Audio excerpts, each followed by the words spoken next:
I'm here with Alexander Mercouris, editor-in-chief of the Duran. Alexander, let's talk about Concord Management, which is the company that sprung a surprise on Robert Mueller, and that I would say has pretty much knocked out any kind of standing that the Mueller report has. Now, the way I see the Mueller report, and I think you'll agree, is I saw it standing on two types of pillars, two legs. The first leg was Mueller's argument, at least, was that WikiLeaks got these documents via Guccifer, who happens to be a Kremlin Russian cutout. He gave them to WikiLeaks. Hence, WikiLeaks is working with the Russian government and the Kremlin, correct? And you'll get into the details of this. And the second leg that I think Mueller argued during his report was that there was this troll farm in St. Petersburg, the IRA troll farm. And this troll farm meddled in the elections. It created all these thousands of Facebook posts and Twitter posts and all these things. You know, they turned the election in Trump's favor, and this company was connected to the Kremlin as well. And they had direct links to Vladimir Putin because the guy that has this company was quote unquote Putin's cook. And so he became an oligarch after that. And he had this troll farm, and they subverted the U.S. democracy. Now, I want you first, Alexander, to revisit the first leg. Yeah. We've done a video on this, but I want you to revisit it. And I want to give props to Consortium News and Daniel Lazar, who does a really good expose on this, a really good post on this, and you as well, because as the Duran, we have been reporting on this. I mean, me and you have been reporting on this since I believe it first came out, 2016, where we said it was a complete and utter hoax. And this is back when all we had was a publication. We didn't really have the channel. And you were one of the first people on YouTube reporting on this, where you actually identified, when we're considering this first leg of the Mueller report, where you identified that there was no chance that WikiLeaks got this from Guccifer, and Guccifer is connected to the Kremlin. And you're going to explain that because you rightly so pointed out that the timeline didn't add up. And Consortium News, you know, they discovered the same thing. Now, ever since you made those discoveries, there's been a lot of journalists and a lot of reporters that have kind of been piggybacking on what you noted. But I want you to first look at the first leg of the Mueller report. Let's revisit that, and let's go over that timeline, which will then set up, and you can just go straight into it, Alexander, which then sets up the second leg, which is this troll farm in St. Petersburg, which, via this company, Concord Management, went after Mueller, made Mueller look like a complete idiot, a complete fool. And I'm going to get into a little rant, and then to all our viewers, it's all Alexander after that. Made Mueller look like a complete fool, a complete liar that he is, a complete shill. And in my opinion, once and for all shows that the Mueller report is a complete and utter lie. They caught Mueller, this Concord Management company caught Mueller by surprise. Putin's cook checkmated deep state crooked cop Robert Mueller. He was lying throughout this whole report. What a shame. What a disgusting practice by Robert Mueller, trying to overthrow the democratically elected president of the United States with a report that was full of lies. And one last point I'm going to make, Alexander, which I would also like you to get into, is what the hell is Mueller going to say? Not this Wednesday where he's supposed to testify, but the next Wednesday. What is he going to tell the House? What a kangaroo puppet clown show court of a congressional hearing will this be? Having Mueller sit there trying to explain a report that has zero facts, zero credibility to it at this point. Alexander, just take it away. Right, now I think thanks for all of that, Alex, and thanks also for the nice words you said about my work. Now, just the important thing to understand about the Mueller report is that what he was supposed to investigate was collusion between the Trump campaign and Russia.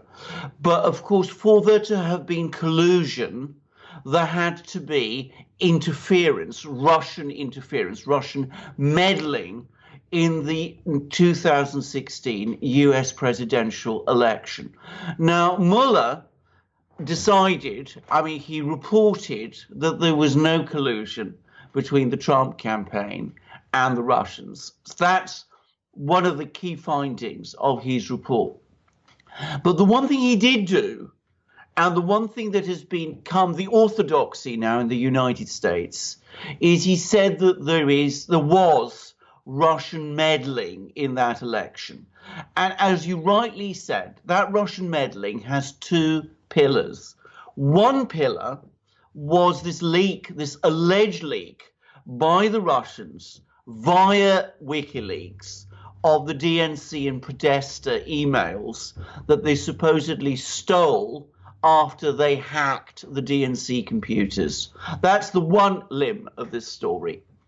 The other limb is the social media campaign that the Russians supposedly carried out to influence people to vote against Hillary Clinton through this mysterious body, the Internet Research Agency, owned by Mr. Prigozhin, the man you rightly referred to as Vladimir Putin's cook, at least not right. I don't think that he is Vladimir Putin's cook, but that's what Mueller calls him.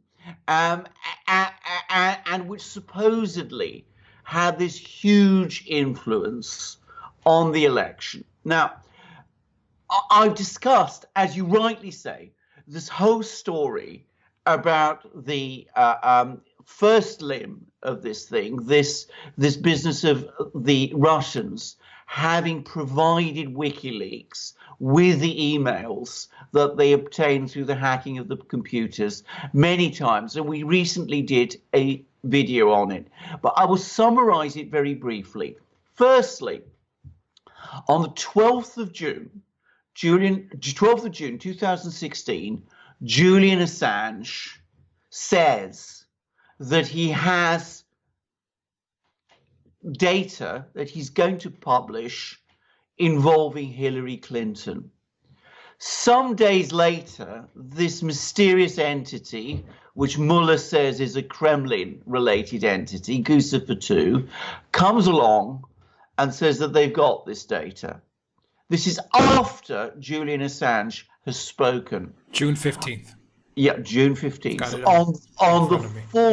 On the 14th of July, there is a data transfer between Guccifer and WikiLeaks. This is after there's been some sort of contact between Guccifer and WikiLeaks.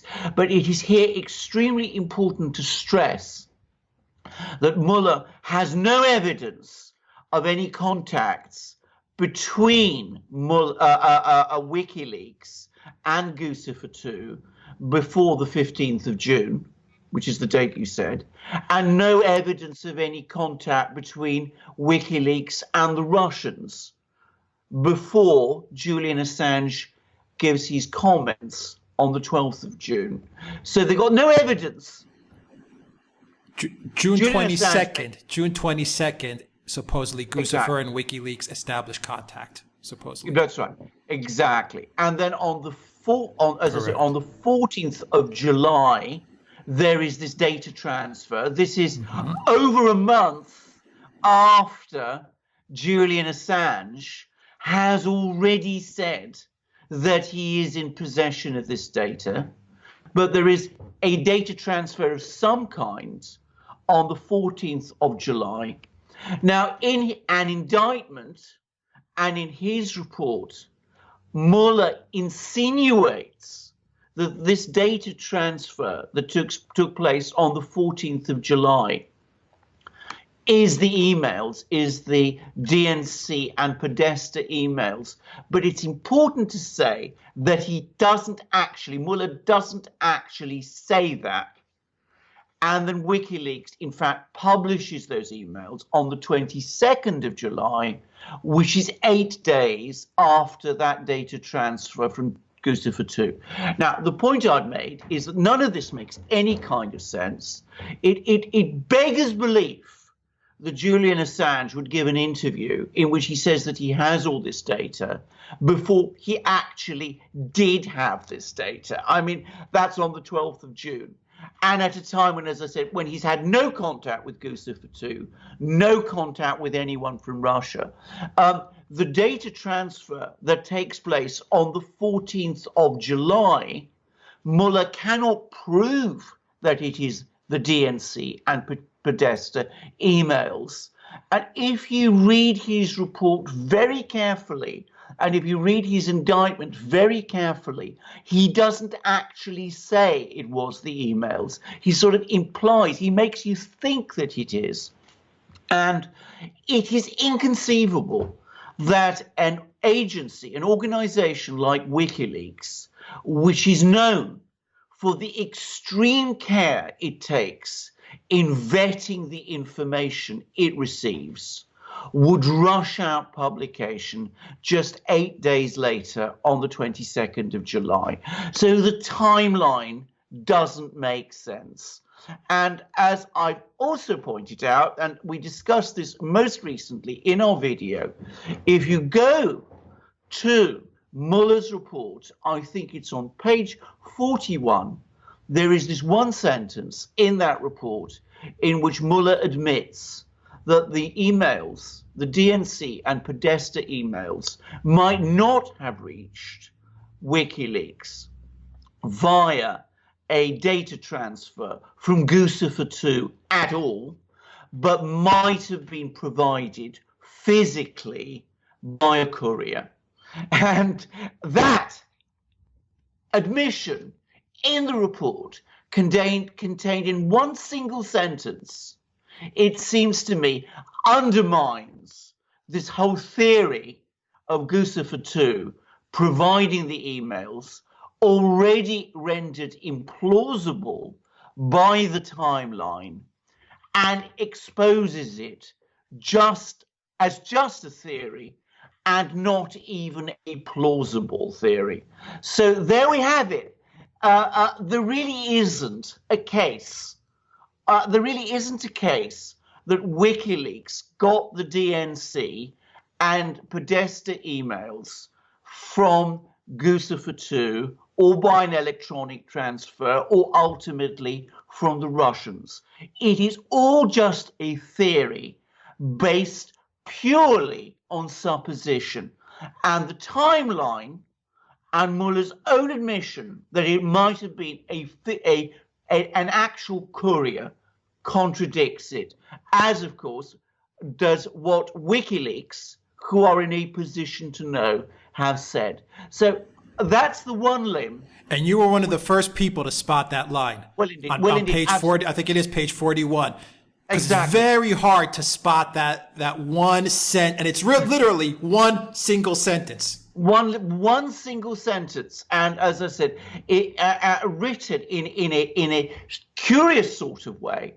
But when you read it, and when you understand its implications, you realize that the entire theory upon which this whole story of WikiLeaks being collusion with the Russians to publish the DNC and Podesta emails is based. It's just a theory, and in fact, Mueller knows it's just a theory, even though he doesn't say so. Now, I would add, and of course, a lot of our viewers know that there's an awful lot of other things out there. There is, of course, the forensic examination that's been done by veteran intelligence professionals for sanity, VIPs, which suggests that it can't have been, that these emails can't have been obtained through a data transfer. I'm not going to go into that today. I simply am pointing to what Mueller himself says, both in his indictment and in his report. You don't need to go beyond that to see that it's just a theory And by his own admission, it is just a theory. And on the basis of the timeline, it doesn't stack up. Now, let's turn to the other limb of this bizarre Russian meddling allegation that he makes. And it's all based upon the activities of the St. Petersburg-based alleged troll farm, the Internet Research Agency. Now, there's no question at all that the Internet Research Agency was involved in planting various stories on Facebook and in all sorts of other places. I think that's generally accepted. The point I immediately realized when Mueller published his indictment against the Internet Research Agency and the various people involved in it was that he was not saying in that indictment that any of them have any connection to the Russian government. I actually said that in an article in the Duran that I published, I think, within days of that indictment coming out.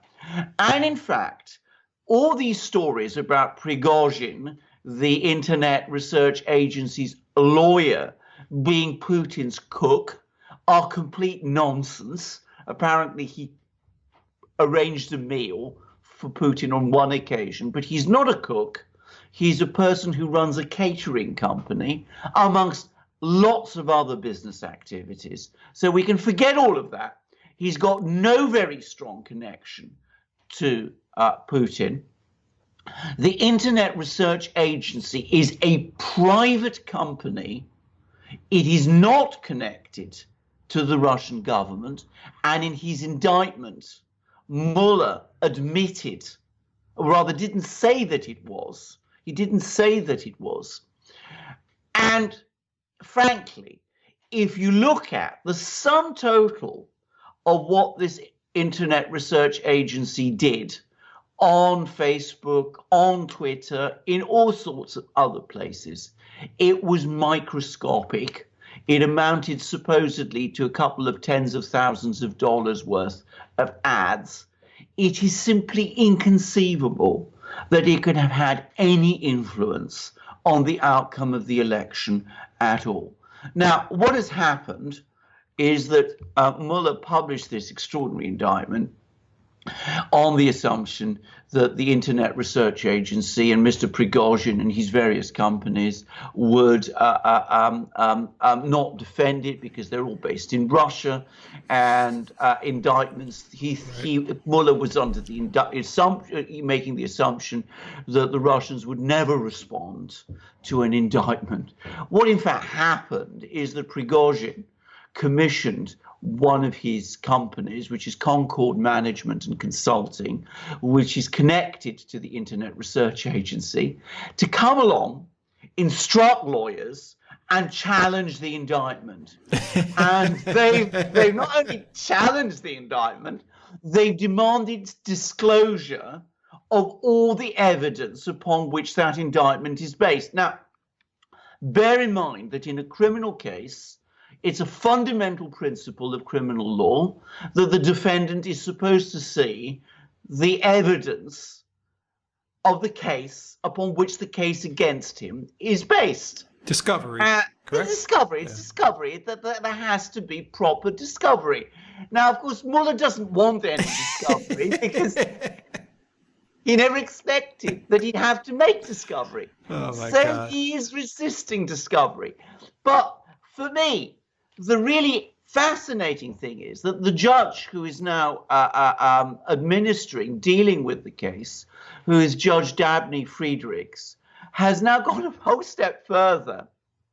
And she said that Mueller, who, as I would say, in his indictment, did not say that the Internet Research Agency has any connection with the Russian government, must stop implying that it has, and must stop saying that it has that was involved or played any role in some vast Kremlin organized conspiracy to alter the outcome of the 2016 election.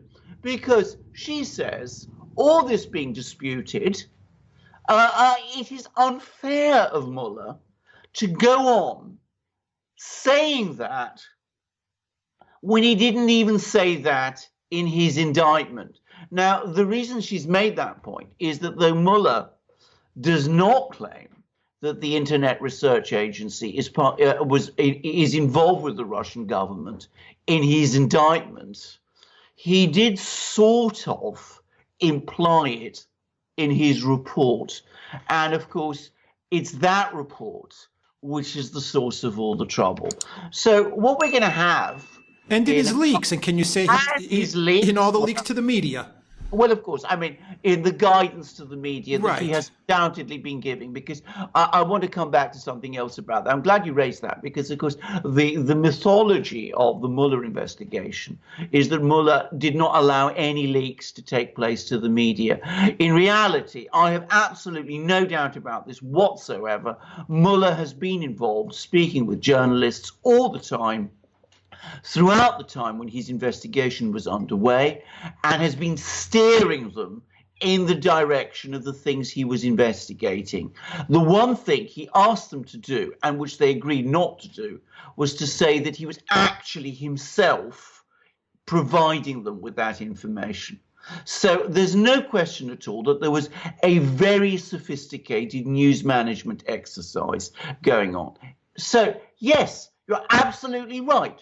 This whole story of the Internet Research Agency being an arm of the Russian state has been zealously propagated by Mueller through, as I said, his manipulation of the media and in his report.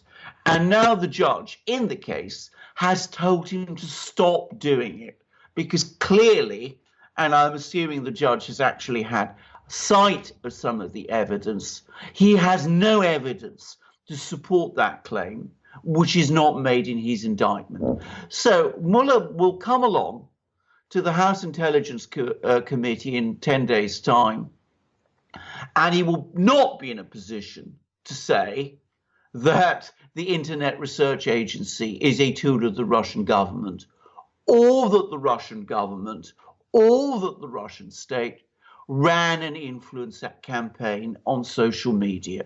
Now, Alex. Via court order, correct? By a court order. Right. There is now a court order to that effect. Now, Alex, take a step back and think about the implications of this. We've had, over the last 3 years, this extraordinary crackdown going on the internet. All sorts of websites, all sorts of sites, including, by the way, the Duran, completely falsely, we have been accused of being involved in some form in Russian, in this sort of Russian meddling campaign. We were, in fact, even mentioned on a list with all kinds of other extremely well-known and respected websites, like, say, Washington Examiner, which is about as conservative as you can get, or Counterpunch, which is a solid left-wing news site, or I believe the American Conservative was also there. I mean, you know, absurd things.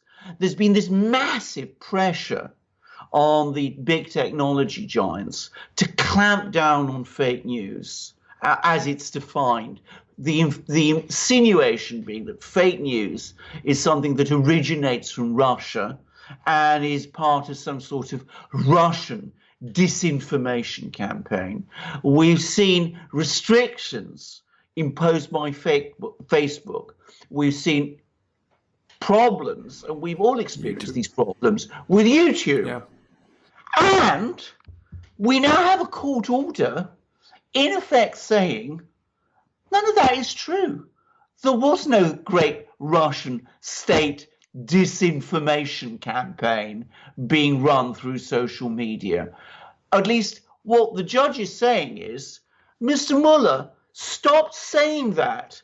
It hasn't yet been proved, and you persisting in implying that the Internet Research Agency which you claim was the Russian government's tool to carry out this disinformation campaign, you're persisting in saying that is so far unproven and unfair to the Internet Research Agency and Prigozhin and Concord Management and Consulting. So we now have a court order which undermines this whole campaign that we've been experiencing on the internet, which has done so much damage, has restricted people's freedom of speech, has hurt so many perfectly decent and reputable businesses, and has done, in my opinion,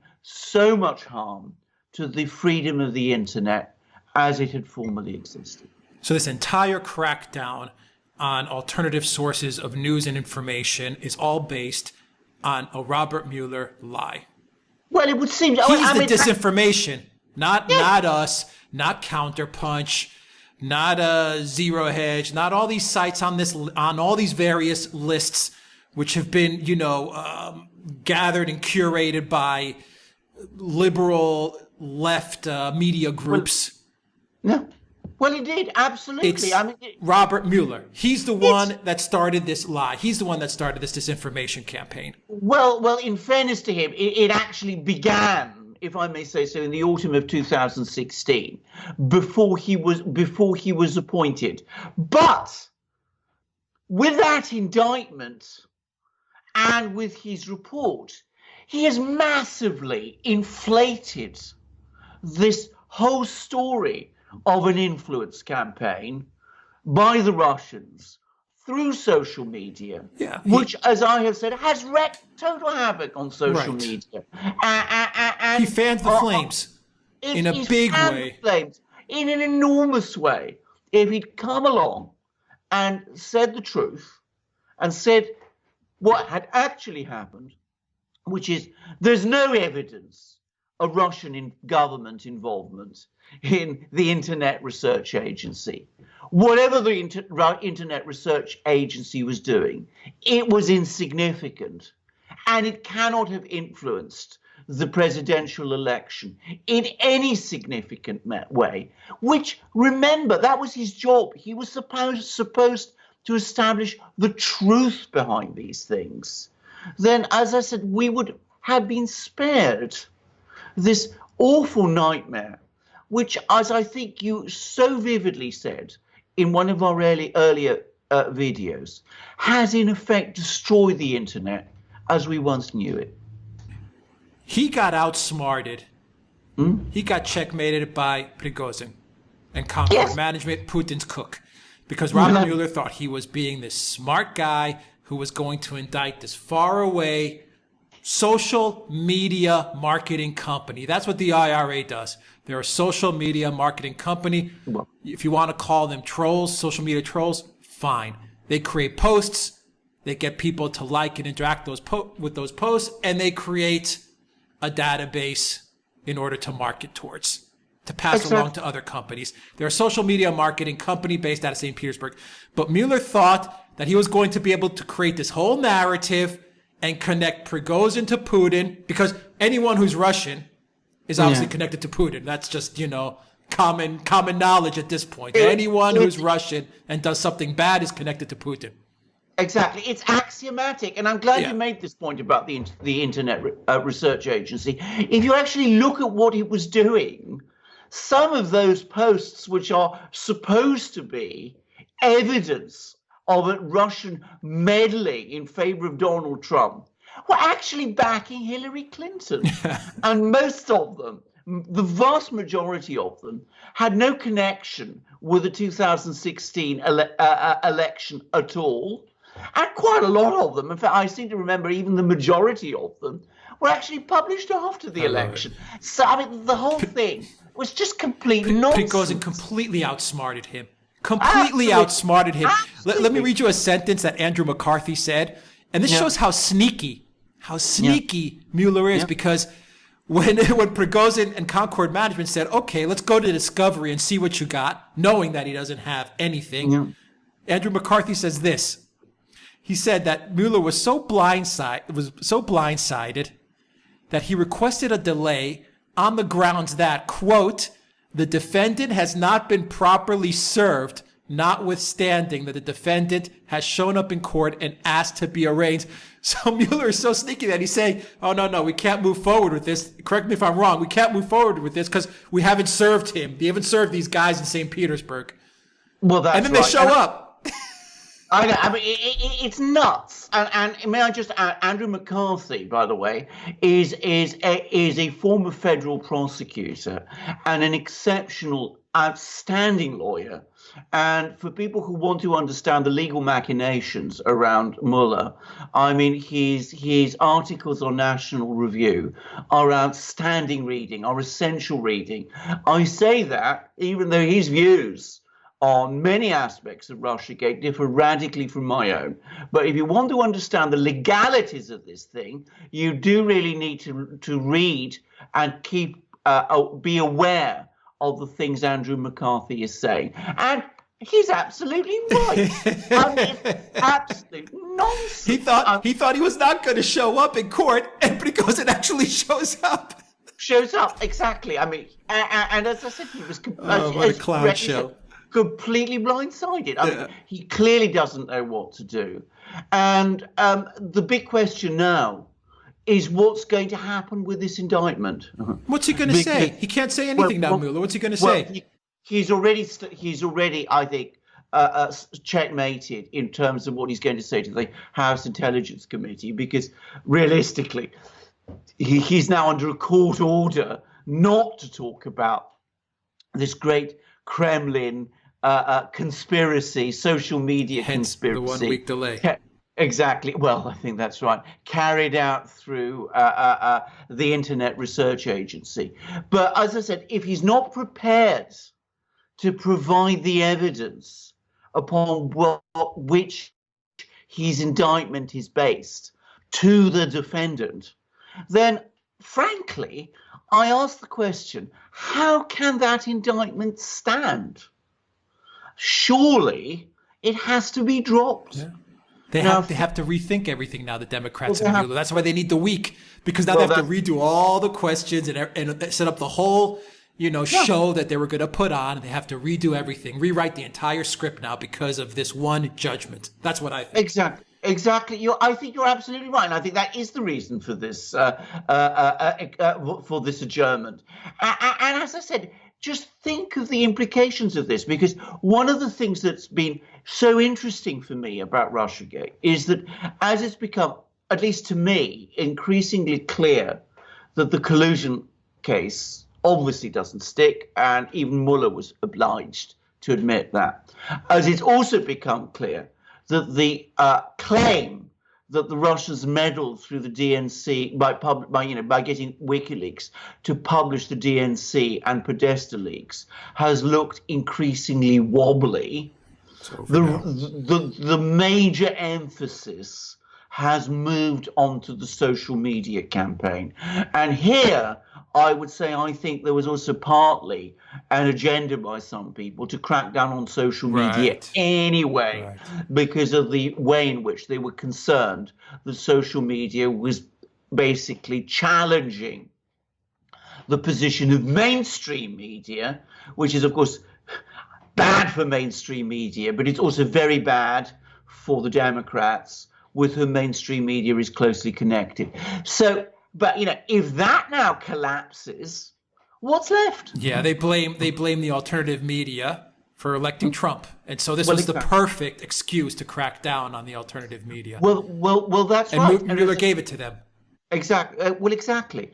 But of course, you see, if his indictment has to be withdrawn, and that whole section of his report collapses, then frankly, I mean, the whole thing begins to look incredibly tenuous. It's collapsed.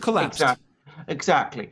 Now, I would throw in another thing, which is that I understand that Mr. Horowitz, the Inspector General of the FBI, has actually signed off on his report. And the reason we haven't seen it yet is because the Justice Department is going through it, because about a fifth of it apparently covers classified information.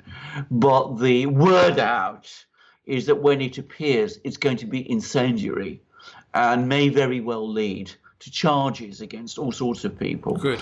And if that Good. indeed does happen, then I think sometime around the summer, well, we are in the summer, but, sometime around the late summer, early autumn, things could get very, very interesting indeed. What a snake Robert Mueller is. What a snake. Well, I mean, I come He back. got completely checkmated. Well, he got completely checkmated. And as I said, I mean, the other thing he did, of course, which, smoke still comes out of my ears when I think about it, is when, as I said, when he realized that he couldn't make the collusion case stick, which is what he was really out to do.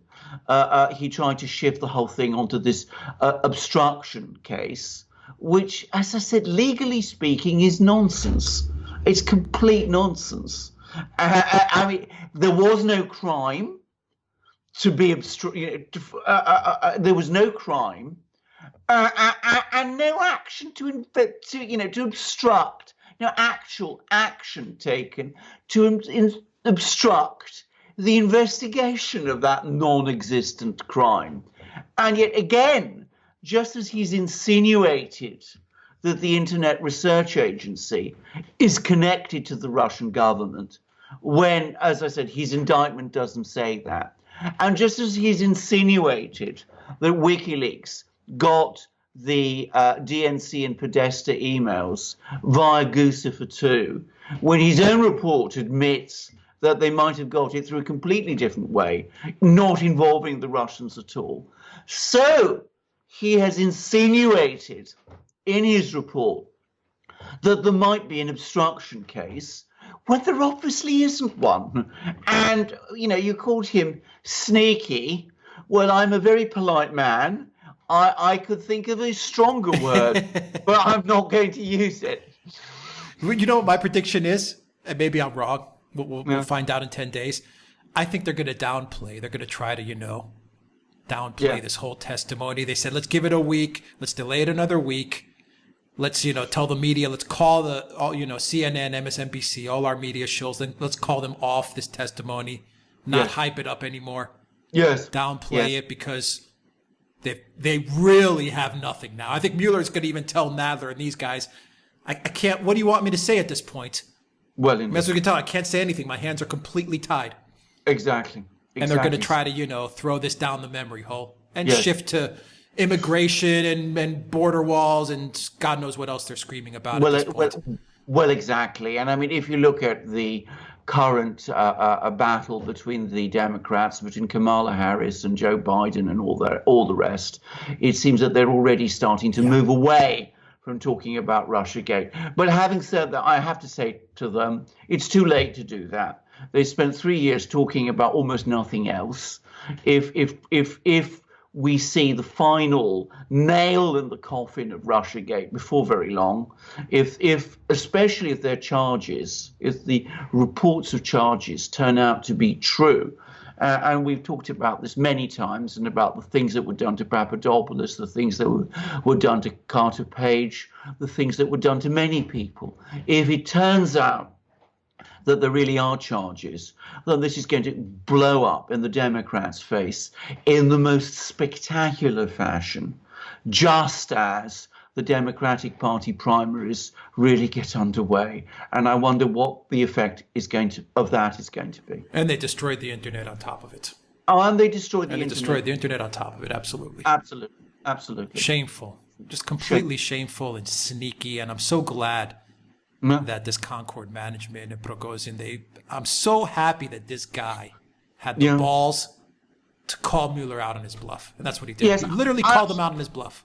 I think that's in a legal way. Right. In a legal, smart way. Absolutely. I think one of the things I would say about the Russians is that, of course, many people in the West have this very sort of strange attitude to the Russians. They imagine them to be extremely, diabolically cunning in some things, like supposedly engaging in these vast conspiracies to make Donald Trump president of the United States, which is crazy.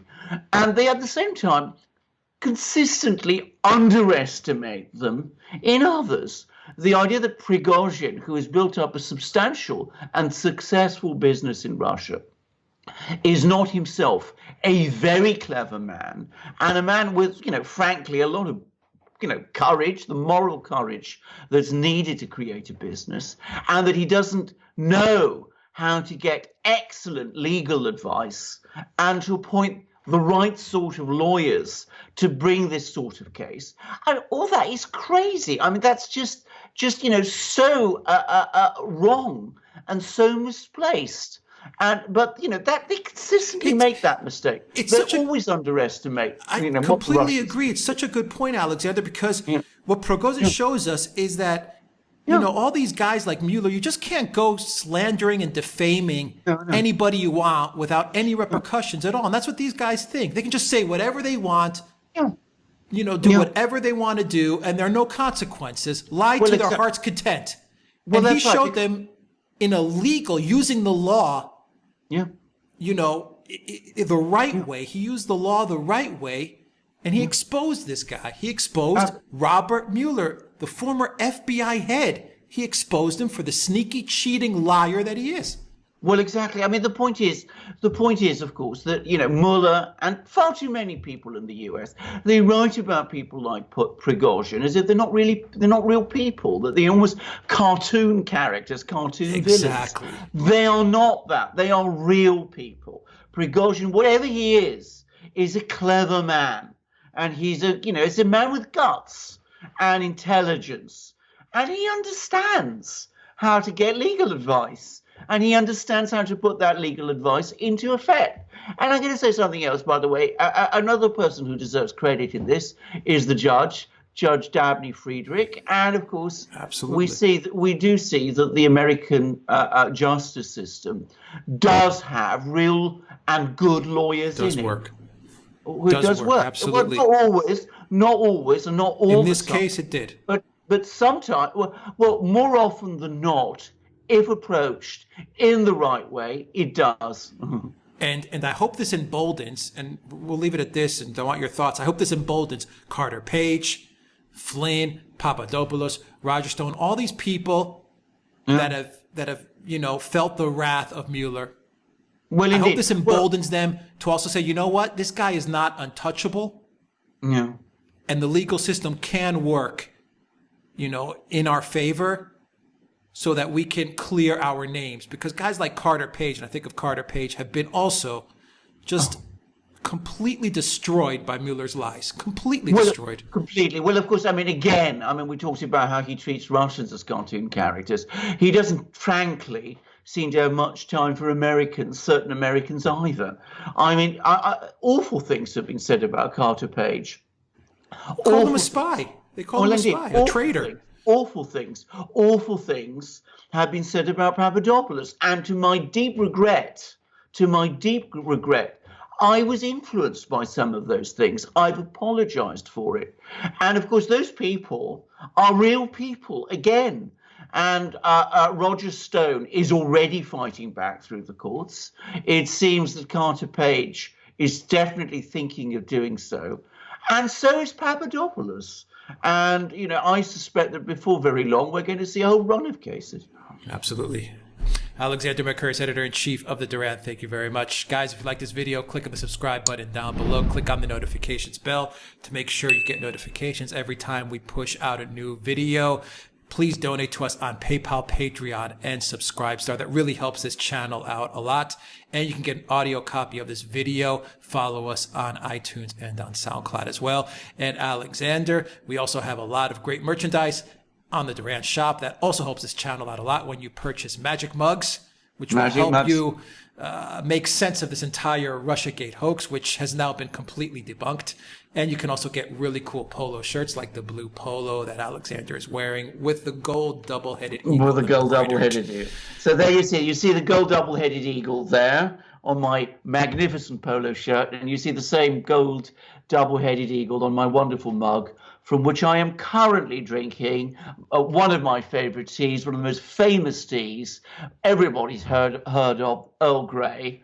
This is a great tea for a day like this, but that's what I've been sort of burbling. If people have heard sort of slurping sounds during this video, I'm afraid I'm drinking tea from this mug because it keeps me refreshed and vigorous, able to research and understand all these complicated issues and to explain them clearly, I hope, as I've endeavored to do on this program with Alex, as well. And as you can see, our double-headed eagle, it covers both East and West, in this case, America and Russia, as we've done on this program, because that's what we do. And since we're talking about Russia, obviously we have this other mug, which is my wife's mug, with also the double-headed eagle of Moscow. This is the coat of arms of Moscow, and with St. George on his on his horse rather, slaying what we've just done, which is fake news and lies,